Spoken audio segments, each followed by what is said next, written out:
Welcome back to From Corporate to Cash Flow, where Andrea Cannon and Liz Schwab, two pharmacists navigating the process of building time and financial freedom through real estate investing and lending while working our day jobs. Navigating the journey is difficult, but our podcast guests are experts at showing us how it's done. And today we have Aaron Hoisington. Aaron, thanks so much for joining us. Thank you so much for letting me be on your podcast. Excited to be here. Yes, I'm excited too. And today Liz is off, so it will just be me asking you questions, but I would love to hear a little bit more about your journey and how you got to where you are today. Yeah, for sure. So many places to start. I mean, I could go back all the way. So I retired from law enforcement after 23 years, just 2 years ago. Oh my gosh, But congrats. so it was a great job. I could have stayed longer, but my wife also a pharmacist, doing what you guys do. So we've always been like a day, too late on doing opening things. Like we've had ideas, opening up a brewery before it was popular, brought it to our family, and they're like, no one will ever like this. So we let that slide and, tried to open up an LA boxing business gym and put in an application, and that same spot ended up getting bought and sold. So we've always had an idea of actually wanting to do something. And then we looked into bowling alleys. That was probably about 6.5 years ago. And as we built up the courage to invest in it, lo and behold, we found out we were pregnant, and we ended up using all the money we saved so that she can have her maternity leave. So, but I mean, love the boys, had healthy twin boys out of that. So love them to death. But yeah, so we've always been interested in owning things. And then on the real estate side, when we started dating, we both had our own houses. Ended up renting them out, getting married. I rented mine out. I rented her out, managed them myself, got our own house together, and been managing them ever since. So, really been interested in that. My grandpa, he had plenty of real estate. My mom has real estate. My aunts have real estate. So, I've always had I've always wanted to own real estate. So, after retiring, I was like, how do we get into more? How do we get into more? So we ran across this Pace Morby, of course, and got into the lending side. So before I retired, started building my LLC, business credit, and as soon as I got that all squared away, retired and started lending. That's awesome. That's such a cool background. Yeah, yeah. Yeah. And so tell me about, you went from being in law enforcement, right, to this lending space. And I know you have this background in real estate, but what made you decide specifically to do something more real estate focused with the lending rather than getting a different job or staying in law enforcement longer? Because it sounded like you did like it. Yeah, I think it's just the flexibility. The kids, the boys were still really young, childcare, all the above. Like to save on that, to be the parent at home and help raise them and be there for them, and help out with the stuff at home while being able to lending. I mean, after you put it into it, it's like you answer to yourself. You manage the money, find the deals, fund the deals, and there's not much work to do as far as like maybe a fix and flip where you're walking the properties, managing people, all that kind of stuff. So the lending side seemed like a really great opportunity where I still had a lot of free time. Our money can be working for us and getting the dividends in back, and it worked out. Like that's how we ended up getting into our first fix and flip. The money that we invested came back, and we were able to get into our first fix and flip. So we just finished that project up. It's on the MLS and hoping to sell here pretty soon, so we can get into the next big thing. Yeah, that's awesome. So do you feel like you're going to keep doing fix and flips or was that kind of a one and done? How was your experience? It was cool. Like the partner that I have, Rob Halfaker. A quick story on that. Like we, before I even became a police officer, I was going to be a firefighter, and I went to EMT the classes, and I met Rob, and we actually became good friends. He went off to the fire department. I tried fire department, said nope, I don't want to do the sleeping over. I'm going to go do the police department. 20 years later, I ran into him at a brewery, and we just started chatting and told him about the investing stuff I'm doing. We ended up getting into a deal together, and I said, "Hey, you want to try a fix and flip?" And he's like, "Yeah, I don't want to do my job anymore, so let's try it out." So we knocked it out, and he loved it. So I think we just need to sit down and like maybe finalize and get some ideas and see how big we can grow the fix and flip. We're both not having to do all the stuff. Like we got through all the process, but maybe start contracting out and hiring out and getting some more deals that way. I think the biggest thing like I'm learning is I need to focus on my active income. Like we Mhm. have the passive from the rentals, we can grow that later on, but really focus on active income now to cover or pick up more passive income properties. Yeah, and it's funny that you mentioned that because I think anytime people think about, okay, where do I need to grow, you think passive income makes the most sense, right? Because that's like the goal that everyone has in the background, but really that active income is super important for your day-to-day expenses. And I think it helps you get into really like the more active income you generate, the faster you can get more of that passive income, right? Because like if you generate active income, let's say your fix and flip gives you 100,000, right? And then you can take a portion of that for your living expenses, a portion of that to do the next one, and then a portion of that to go into a passive Yeah. long-term thing as well. And so it's kind of nice that you can kind of use one to grow the other. You know what I'm saying? Yeah, and I think that's kind of where like building partnerships, like because I've done the lending, so I was like, okay, maybe I'll start capital raising, helping people get into that realm, or hey, maybe you can put them into my deal if you don't want to lend outside. You've seen me do work here locally. How about you just put your money in savings, being in a savings account, and you lend with me, and then you can see the process and see how that works. And so yeah, so just kind of building a little bit of everything, and then getting my name out there, and just trying to build my band instead of my brand, I guess. Yes. That's With so, that big color, right? I think. Yeah. so That's yeah, all.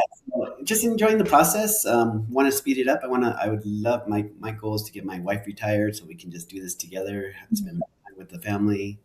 But yeah, she's just awesome. I love her so much.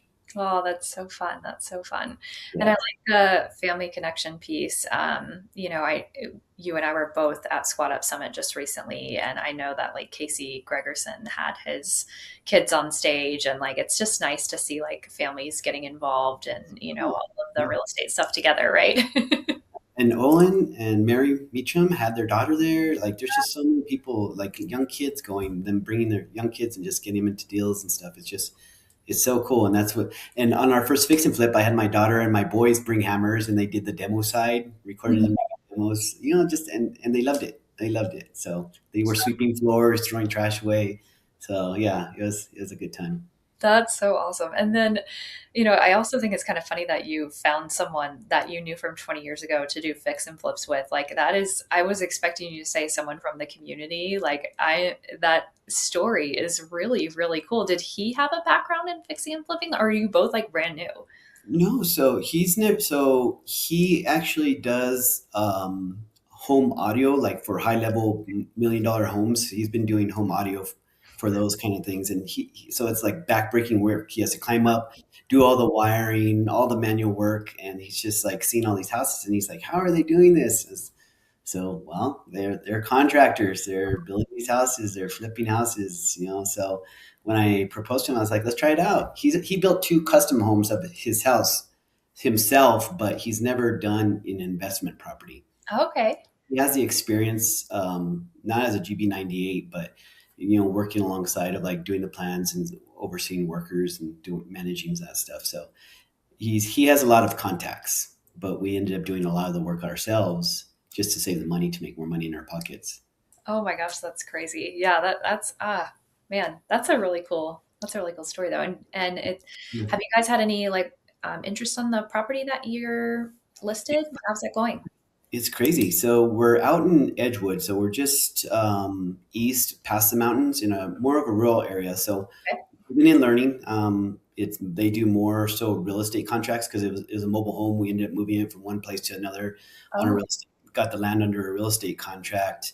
But most of that area, people deal in real estate contracts. So it's not really a place where a lot of people finance homes. So okay. yeah, so we're looking at different creatives and maybe doing a debt service, credit DSCR loan after lease. So yeah, just looking at different options to pull out the equity, get someone in there, and affordable housing. Let's see how it goes. That's awesome. That's awesome. And would you do another property similar to that one in the future, or would you try for more of like a stick build, or what like have you learned anything from that specifically that you'll take to the next fix and flip? Yeah, so I think I'm really going to target on um, low ec- low equity homes, like maybe a creative and taking them over, fixing them up, maybe lipstick, or if they need some more, if they're in a bad situation, trying to get them out of that situation into a better situation. Oh, that's great. Yeah, we've done a lot of low equity ourselves. We were chatting before this podcast started, and like my primary home when I lived in Utah was a low equity deal. That house didn't really need any fixing and flipping. It's just like the timing of the um, the market just was not in favor of the sellers, and it was very in favor of us as the buyers. So there still are probably quite a few of those deals out there. I don't know how the New Mexico market is doing though. And is that your primary market? Do you do anywhere else? No, it's just I'm going to stick around here until I get some creative deals under my belt. But I'm trying to stay in this market. I mean, there's a lot of people that need housing here, so Yeah. I've been actually working with a lot of nonprofits. I've talked to city councilors. I want to talk to the mayor at some point, but there's other people that I'm talking to about getting homes into like a co-living model, but trying to work out the details of how that would look, how it would work, and just the laws where you can have five people that are unrelated to a home. They have a lot of restrictions, so the co-living is not really like permitted for the single family home. It goes into sober living, assisted living, where they can get into those. But just for the single family home to be rented by the room, is you can only have five. So I'm trying to um, partner up and get that stuff changed. So No, working, that's yeah, that's my Mount Everest. So it's my 5 year plan, but the way laws work and change and everything, you just have to have a really solid idea to get things moving. So yeah, just planting the seeds and hopefully talk to Jamil here pretty soon and pitch to him. Maybe he'll come out and show his model and help me talk to some of these politicians. So we'll see. that's awesome. Yeah, it's a huge need, right? Affordable housing everywhere, and it sounds like New Mexico is no exception to that. So it's really cool that that is your big goal because I think that, it's nice to hear that it's not just about the money, it's about helping people and you can make some money along the way, right? And so that's a really, really cool thing. So I'd love to hear, and we've talked about some lessons already, but maybe the biggest lesson that you learned on this journey so far that you wish you would have known sooner.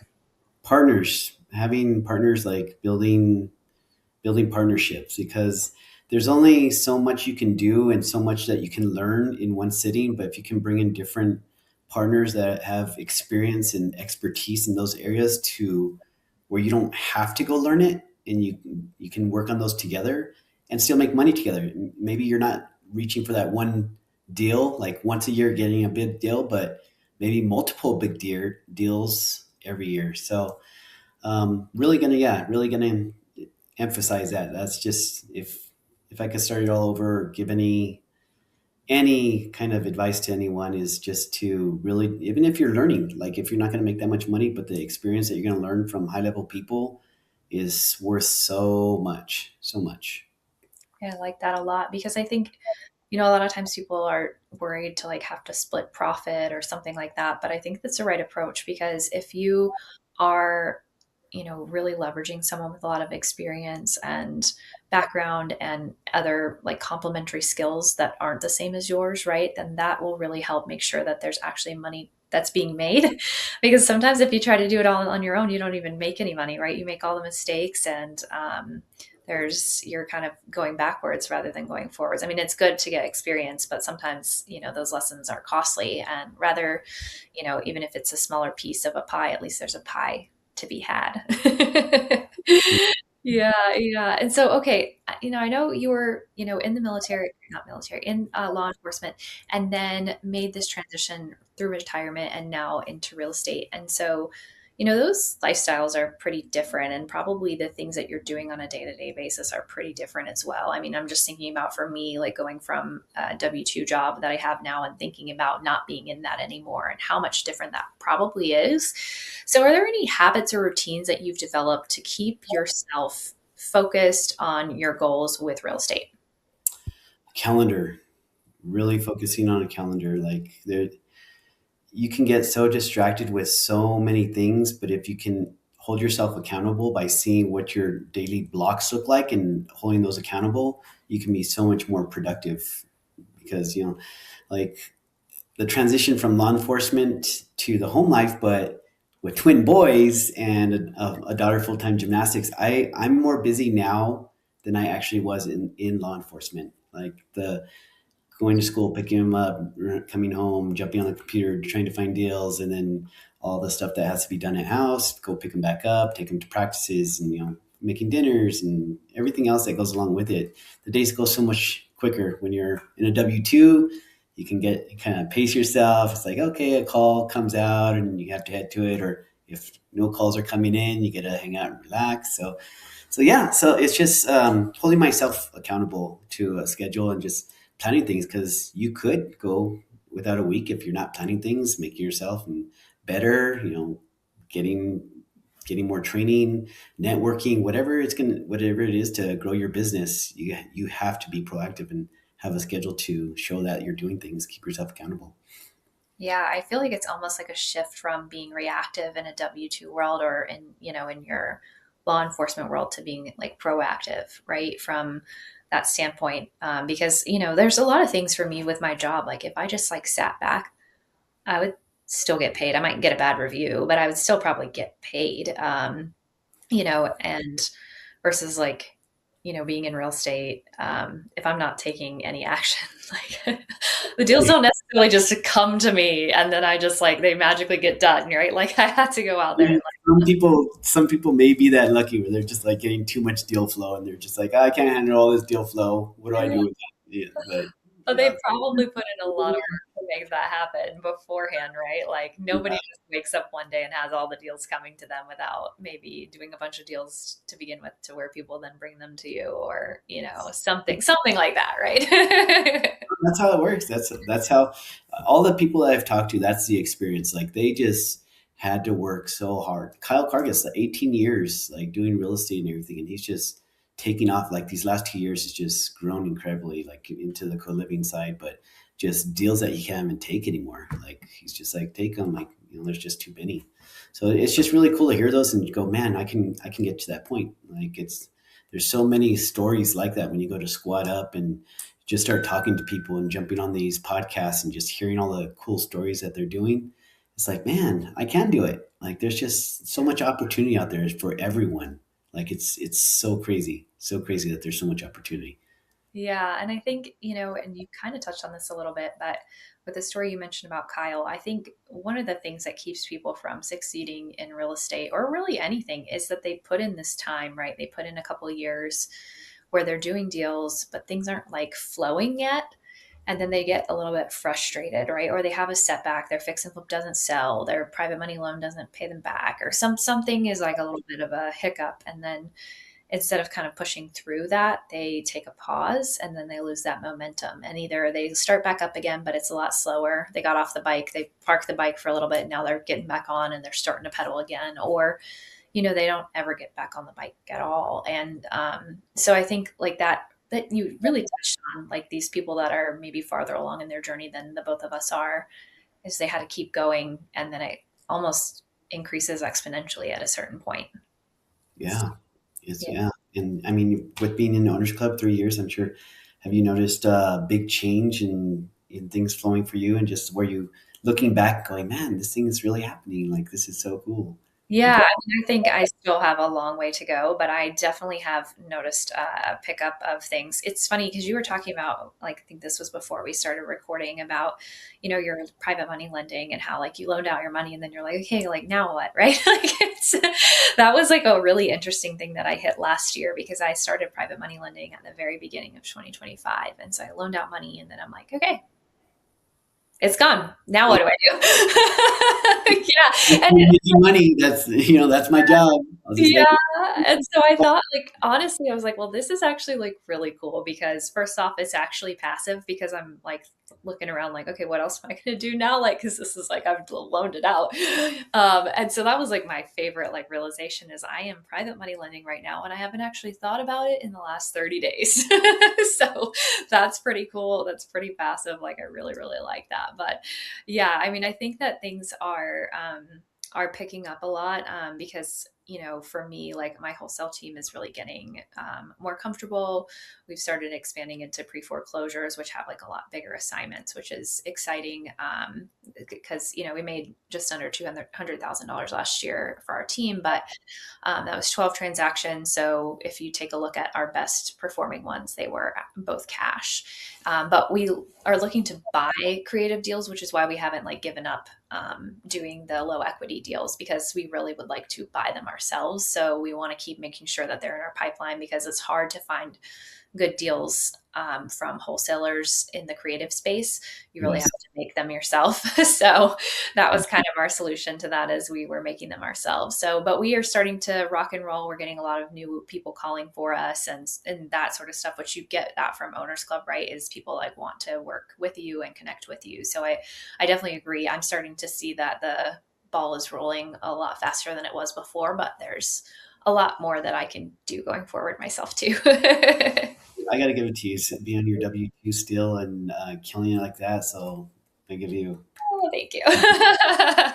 I'm like, I could always do better. I could always do more, but we're working on it. Like I said, I am looking to acquire an RV park this year. So that is, Let's do it. I'll try and help you. So I'm here yeah, for anything you awesome. guys need. So So thinking for you about someone, maybe they're early in their law enforcement career, or, public service career in general. It doesn't have to be law enforcement specifically, but where would you, and they're thinking about starting their own financial freedom journey. Where do you feel like you would point them? What would be the first kind of piece of advice that you would give them, maybe in about 30 seconds or less, to set them up for success on that journey? yeah, that's tough because I mean, with connections or being in law enforcement, I mean, it's not a place where you go to make a lot of money for investments. Like your public service, you can make a lot of money with all the overtime and everything, but then you don't have time for your family and everything. So it's just really trying to find out what you want to do. Is it something where you want to own and then work up to, like you were talking about, doing the house hack, maybe working at a small little fix and flip that you can partner with someone and just kind of learn the processes? Because like with me, I think where I spent a lot of time is trying to figure out what is my niche. Like, okay, private lending, is it fix and flip? Is it trying to be, get into co-living? Is it RV parks? And still trying to figure out like where that's at. It's like all in on this like co-living. Okay, like I started thinking about like all my connections with the city, like being a city employee. I was like, man, why didn't I think about all the people that I've met, that I've leveraged, that I've talked to politicians, that law enforcement have become politicians and X, Y, and Z. Like all, I was like, man, I just kind of stepped back and went, okay. And then the more I talked about it, the more people were open. Hey, let's sit down and have a conversation about that. I know X, Y, and Z. You'd be interested in lending in that. Hey, if you get that up and running, I'll invest in you. Like, so things started opening up. I was like, man, maybe I do have something going on here. And then when Squad Up happened, Jamil talked about basically what I was doing, talking to the nonprofits, like getting involved. They can do master leases. So it's just kind of trying to dab in different things and figure out what you like, and then just find people that are doing the thing. Get involved with them. So I you like don't have to be, yeah, you don't have to be all involved into something with all your money, or thinking that you have to come in with hundreds of thousands of dollars. Maybe a $5,000 investment, it'll get you some learning. Maybe you like it, maybe you don't. Get your money back, move on to the next thing. I like that a lot. And I think, I picked up on the connections piece, and I think that that's really important, because if you're not telling people what you're doing, they don't know how to help you, right? And so many people want to help you on your journey, or they want to be involved in it in some way. Now, some people don't, right? And we're not going to talk about those people, but I think like that's one of the things too that I've noticed is the more I talk about what I'm doing online, in person, with friends, networking, all the things, you're finding, people that want to be involved in it. Like as an example, and this is kind of like your friend from the fire department. One of my friends from, like, we have known each other since middle school, and haven't spoken since high school, reached out and is a private money lender with me. Oh, nice. Because I'm just talking about what I'm doing and people are like really interested, and like I was at a wedding this weekend. One of my friends was like, "You got to tell me about this private money lending thing." And like I didn't bring it up. Like I'm just so excited to be seeing her again. I haven't seen her in a while, and like she's like, "I got to hear all about this." And so like I like what your that advice with the connections and stuff is so key, because if you talk to, like, you have these people, right? You're giving us an example. You worked in law enforcement, these people that could change the laws, that could impact your ability to do co-living in New Mexico. And now you just got to tell them what you're doing and why you think this is a good idea. Yeah, and what's so cool about that is you don't if when you talk to people, like if you're coming in with a pitch, you're like, "Hey, can I borrow money?" But if you actually talk about the thing and say what the thing is doing, they usually get enough like, "Hey, well, you can make money off of that. Like I can make money. Like it doesn't sit in a savings account and make 0.04% whatever crazy money, and I can get paid like to invest in you, or like, so it's not even like asking for people for money. If you have a really good deal and it's doing a good service, people just want to hear about it and they're so curious about it. And if they know that they can make 12%, or whatever in 6 months, or 30% in a year, like there's just crazy amounts of money to be made. It's so cool, and to do that for family and friends and get them involved in things like that that they didn't even know were possible, that it's just that they could leverage their money for. It's really cool to think about, and you don't even have to pitch the idea. You just talk about it, and you'll know the ones that gravitate towards you and ask about it and want to be involved will be involved because they can see what you're trying to do. And it's not about the money; it's about the project and what you're working on. Yeah, and that's one of my favorite things about, um, when you take your, if I don't know if you've done this, but like I also invest with my self-directed IRA. Mhm.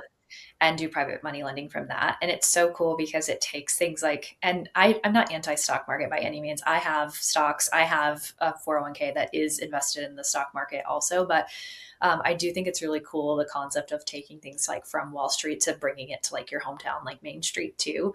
And Mhm. that those dollars, instead of going towards like, the big companies, like instead it's going to, improving your community. Right. And I think that that's like a really awesome kind of feature as well. Yeah, or just abstract things versus like real estate, like something that you can touch, feel, and see like happening. So yeah, that's awesome. Yeah, I do that also, the self-directed IRA.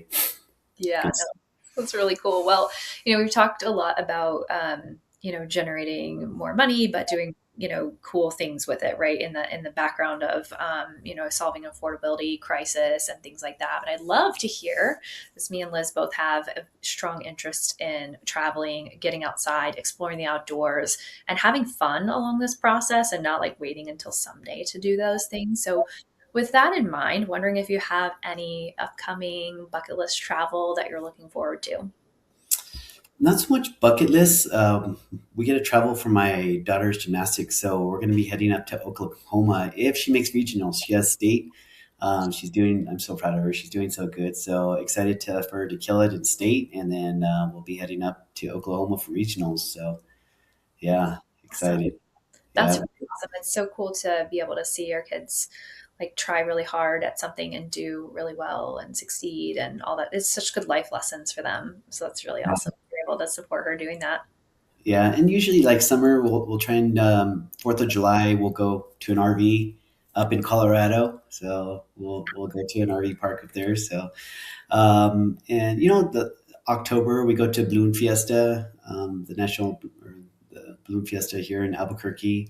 So we get out and do things like we're thinking about doing a Disneyland for the kids, but we don't know when that would be. Maybe for around Christmas time, but just some more spontaneous things. So, but yeah, we like to do all the little family trips and things here and there. I like that a lot. I still need to go to Balloon Fiesta. I'm in Let me know. like at least every 6 weeks or 2 months or so, and I still have never been. I'm like, how do I not time this right? Like, why am I not timing it right? So maybe this year I'm gonna try to prioritize. I need to look Let at. me know. Call me. Austin Marvel. Uh-huh. Austin. He's talking about coming down. He has some family, and he's been talking about coming down. I say, let me know. We usually we have a little bumper pool trailer, and we'll usually go with family, Oh, and we'll be right nice. there at the Bloom Fiesta. So we'll be glamping, just instead of waking up, being stuck in the traffic, we'll just hang out there, wake up, watch the balloons go up, walk on the parks, and just hang out. So it's a good time. That I love that so much. That's really fun. And then, I'm going to also put in a plug.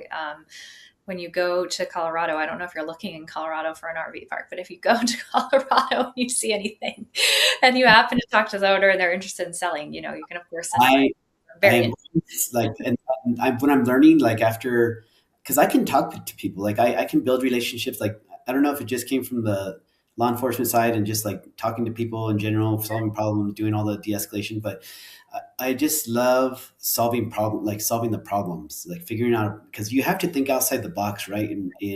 And think quick in law enforcement. You have to make these quick decisions, but when you learn to read people and their mannerisms and crossing the hands and the stances and how they're open and all those kind of things, and you start going, oh man, I can use that to my advantage, and just like negotiating, but in a different term. And like when Christy Thompson was doing her presentation and how I was like, man, I relate to that so much. I can be the person to go in and talk to them. I can't close a deal probably, but like to build those kind of like really good relationships, I can do that. I don't know if it's just my tonality, my voice, like I can just build those kind of relationships. And it's just, I just need to figure out how to leverage that. So I think what I've been talking to my wife and stuff about is just going and just whether it's like houses or uh, multifamily or RVs, just going and starting to talk to these people, talk to them. And then if later on they think about selling, they'll call me. They'll remember me, and because of that relationship we built, like think maybe I solved a problem that they're running into, or connected them with someone that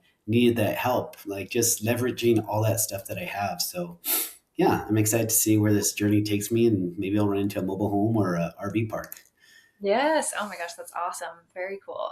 So if people wanted to work with you, what are you looking for? Like, what would they be bringing you that would be valuable for you? Are you looking for more fix and flip opportunities, the low equity things in New Mexico, different stuff? Tell me what you're looking for. I think I'm right now fix and flip for active income, Mhm. and private money lenders to actually put money into those fix and flips so that we can either purchase them or for the rehab side.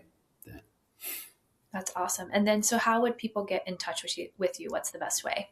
you can go get a hold of me at Instagram. You can follow me on Instagram. You can probably message me there at Aaron.Hoisington. That's my tag. So follow me on Instagram. Got my fix and flip there and putting more content out. So working on the calendar series and getting some good information out to everyone to help them start growing. Awesome. Well, that sounds wonderful. Well, thank you so much for spending time with us recording this podcast. I feel like I have learned a lot, and it's actually so nice to get to know you better because we really did not know each other before this. So, this has been really lovely. So, really appreciate your time and willingness to join me on this. Yes. And tell Liz I said hi. I absolutely will. And thank you, everyone else, for listening to this week's episode of From Corporate to Cash Flow. We will catch you next week. Hey, it's Andrea. Thanks so much for listening to this episode. If you liked it, I'd love it if you hit subscribe. Thanks so much.